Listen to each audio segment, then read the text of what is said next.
ನಾಳೆ ಏನಾಗ್ತದೋ ಎಂಬುವ ಆತಂಕ, ನಾಳೆ ಏನಾಗ್ತದೋ, ನಾಳೆ ನನಗೆ ಸಿಗ್ತದೋ ಇಲ್ಲವೋ ಎನ್ನುವ ಪ್ರಶ್ನೆಗಳು, ನಾಳಿನ ನನ್ನ ಜೀವಿತ ಹೇಗೆ ಎಂಬುದಾಗಿರುವಂತಹ ಕೊರಗುಗಳು, ಇದು ನನಗೆ ಬಿಟ್ಟು ಹೋಗ್ತದಾ ಎಂಬುವ ಅನೇಕ ಆಲೋಚನೆಗಳು, ಇದು ನನಗೆ ಸಿಗ್ತದಾ ಎಂಬುವ ಅನೇಕ ಭರವಸೆಗಳು, ನಾನು ನಿರೀಕ್ಷಿಸ್ತಾ ಇರುವಂತಹ ಸಂಗತಿಗಳು ನನಗೆ 100% ಆಗ ಸಿಗ್ತದೋ ಇಲ್ಲವೋ ಎನ್ನುವ ಅನೇಕ ಗಲಿಬಿಲಿಗಳು, ಇದೆಲ್ಲದ ಗಲಿಬಿಲಿಗಳ ಮಧ್ಯದಲ್ಲಿ, ಇದೆಲ್ಲದ ಚಿಂತೆಗಳ ಮಧ್ಯದಲ್ಲಿ, ಇದೆಲ್ಲ ಒಂದು ಆಲೋಚನೆಗಳ ಮಧ್ಯದಲ್ಲಿ ದೇವರ ವಾಕ್ಯದಲ್ಲಿ ಅರಸನಾದ ದಾವೀದನು ಬರೀತಾ ಇದ್ದಾನೆ, ತನ್ನ ತಾನೇ ಹೇಳ್ಕೊಳ್ತಾ ಇದ್ದಾನೆ, ನಿನ್ನ ಚಿಂತಾಭಾರವನ್ನು ಯಾರ ಮೇಲೆ ಹಾಕು?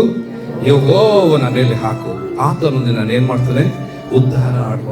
ನಮ್ಮ ಉದ್ಧಾರವು, ನಮ್ಮ ಅಭಿವೃದ್ಧಿಯು, ನಮ್ಮ ಶ್ರೇಯಸ್ಸು ನಮ್ಮ ತೋಳ್ಬಲದಿಂದ ಸಾಧ್ಯ ಇಲ್ಲ. ಆಮೇಲೆ ನಮ್ಮ ಹಣದಿಂದ ಸಾಧ್ಯ ಇಲ್ಲ. ಆಮೇಲೆ ನಮ್ಮ ಸಂಪತ್ತಿನಿಂದ ಸಾಧ್ಯ ಇಲ್ಲ. ಆಮೇಲೆ ನಮ್ಮ ಸ್ನೇಹಿತರಿಂದ ಸಾಧ್ಯ ಇಲ್ಲ. ಆಮೇಲೆ ಯಾವುದರಿಂದ ಕೂಡ ಸಾಧ್ಯ ಇಲ್ಲ. ಬಟ್ ಆದ್ರೆ ನಮ್ಮ ಉದ್ಧಾರವು, ನಮ್ಮ ಶ್ರೇಷ್ಠವು, ನಮ್ಮ ಅಭಿವೃದ್ಧಿಯು, ನಮ್ಮ ಶ್ರೇಯಸ್ಸು ಎಲ್ಲವೂ ಕೂಡ ನಮಗೋಸ್ಕರ ಚಿಂತಿಸುವಾತನಿಂದ ಅದು ಬರುವಂತದ್ದಾಗಿದೆ.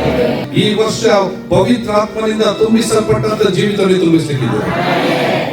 ಈ ವರ್ಷ ಪುನರುತ್ಥಾನದ ಶಕ್ತಿಯನ್ನು ಇನ್ನೂ ಅಧಿಕವಾಗಿ ನೀವು ಅನುಭವಿಸಲಿಕ್ಕಿದ್ದೀರಿ. ಹಲ್ಲೆಲೂಯಾ.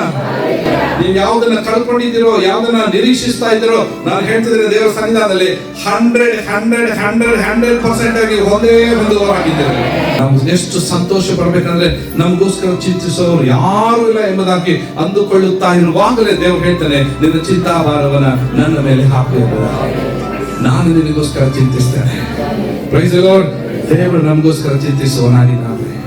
ಮನುಷ್ಯರ ಮೇಲೆ ಭರವಸೆ ಬಿಡುವುದಕ್ಕಿಂತ ಯೆಹೋವನನ್ನು ಆಶ್ರಯಿಸಿಕೊಳ್ಳುವುದು ಎಷ್ಟು ಒಳ್ಳೆಯದೆಂಬುದಾಗಿದೆ ವಾಕ್ಯ ಹೇಳ್ತದೆ.